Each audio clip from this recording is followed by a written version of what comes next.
The Art of Self-Defense is written and directed by Riley Stearns, and this movie follows a man who's portrayed by Jesse Eisenberg, who, after surviving a mugging, he decides to attend a karate class, where he begins to learn of some rather nefarious things. I'll just leave it at that. Writer-director Riley Stearns is back from his 5-year hiatus from his last project with 2014's Faults. Now he's debuting his newest film at his hometown film festival, being South by Southwest Film Festival, held in Austin, Texas. A film festival that I had the pleasure of attending, and this is a movie that I did see there, and if you saw my recap of my favorite movies that I saw during my time at the festival, you would know that this was my favorite movie that I saw there. South by Southwest is a 9-day film festival that seemingly specializes in debuting comedies and horror films and movies that certainly are a mix of the two. And with The Art of Self-Defense, what you get is a movie that seems to be tailor-made to fit the South by Southwest lineup.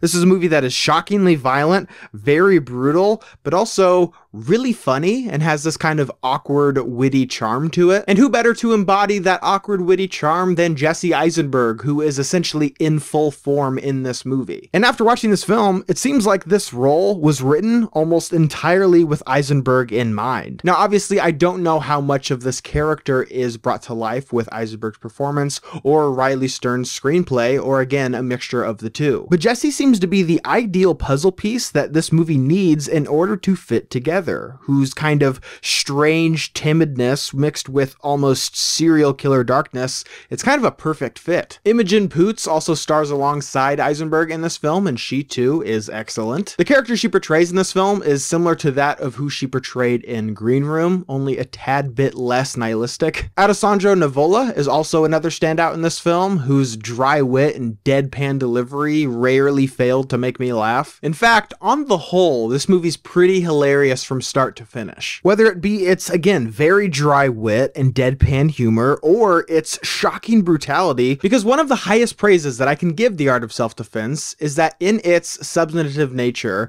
it utilizes its very inherently violent story to offer a pretty thoughtful and insightful examination of violence itself. Specifically how, as a country or as men, we typically go to violence and to anger as a means to solve our problems. Eisenberg's character goes to a local martial arts dojo in order to learn how to be more masculine. And in doing so, this movie is able to tackle the ideas of masculinity and, as a society, what we define that to be, which playfully, according to this movie, is listening to metal music, having a big dog, beating the shit out of your coworkers. But for myself, being someone who went into this movie not really knowing much more than it had Jesse Eisenberg in it, I think needless to say, The Art of Self-Defense surprised the hell out of me. This film is hilarious, it's shocking, and oftentimes equally as horrifying, but it also is a film of substance. It has something to say about who we can often perceive ourselves to be on a national level and on a more introspective level as well. If you do see this film, which I highly recommend that you do, I would try your best to avoid trailers for this movie, because I feel that this is a film that is best enjoyed